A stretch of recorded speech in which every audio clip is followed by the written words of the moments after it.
So, the story behind Cuzco by Spanish playwright Victor Sanchez Rodriguez is it's a story of the last days of a relationship between a couple. Now, with any other play, you might think that would be a massive spoiler, but the special thing about Cuzco is that you cannot foresee the twists and turns that will happen to these two during those last few days. For one thing, they are on the other side of the world. They live in Spain, but they've taken a trip to Peru, so that changes things massively. Victor says that he thinks travelling sometimes gives us back a reflection of ourselves. So by travelling to the other side of the world, these characters kind of come face to face with themselves. They look into a mirror. I was invited to Madrid by the Spanish Society of Authors and the Spanish Playwrights Association to an event they hold every year where they invite, I think there were 5 or 6 of us, translators who translate plays from Spanish into other languages, and I was the British translator that year. And the idea was that we would all read a lot of plays before we got there, and we would be given speed dates with the playwrights. And amongst all of the plays that I had to read before I went there, Cuzco was the one that within a page maybe I already really liked it, and by the end I absolutely loved it. And so when I got to my speed date with Victor, I didn't exactly play hard to get, and I just said within a few seconds, can I please translate your play? So we didn't have much else to talk about during the speed date, but the great news was he said yes, and so I did a translation of it, and a couple of years later, here we are, on the verge of opening it at Theatre 503. What I truly love about this play are a few things. I think it's mainly this massive sense of mystery, which has stayed with me since I first read it, and I found the story itself deeply mysterious because it rang so true with me, but I didn't know why. And also the fact that it's drawing in questions about history and our lives now and globalisation and the way that they impact on our intimate relationships. And I couldn't get my head around how Victor had pulled them into such a personal relationship. And we're still exploring that now. I think there's something about them coming from Spain and then them arriving, well, like you were saying, arriving in this place where they speak Spanish, but all of the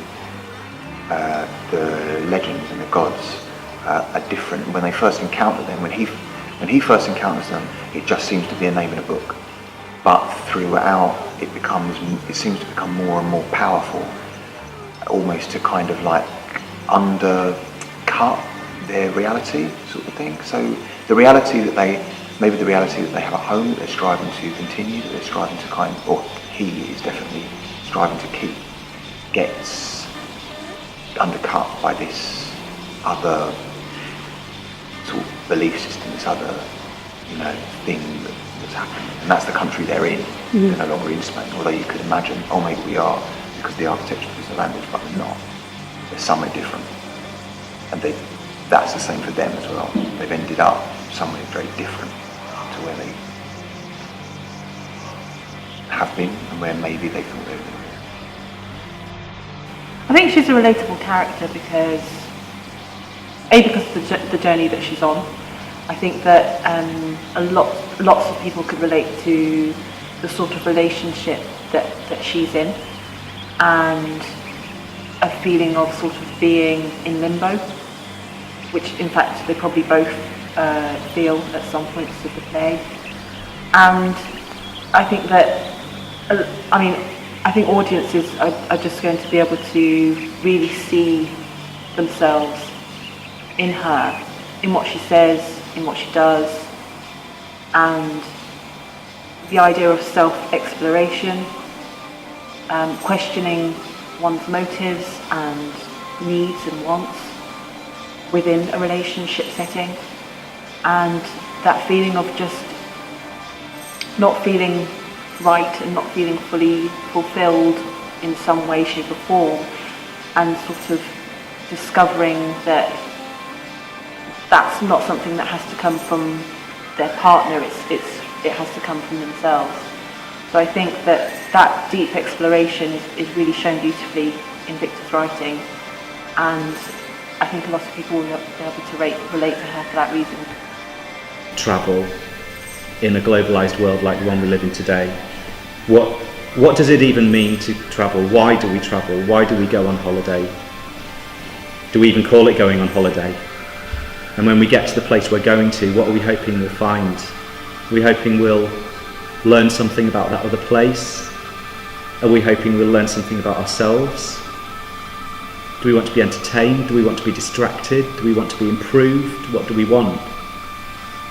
And how does that feel when we live in a world where so often we can go to the other side of the planet and see things that are completely recognisable to us? Or on the flip side, things that are totally alien to us. And how confusing and complex that can be. And then the other big theme is one about relationships between people, in this case between a couple, and how, try as we might, through no fault of our own, we sometimes just can't find the way to see each other properly and to make the person opposite us see us, even to see ourselves, and how there's tragedy in that, but also there's beauty in the fact that at least we keep on trying.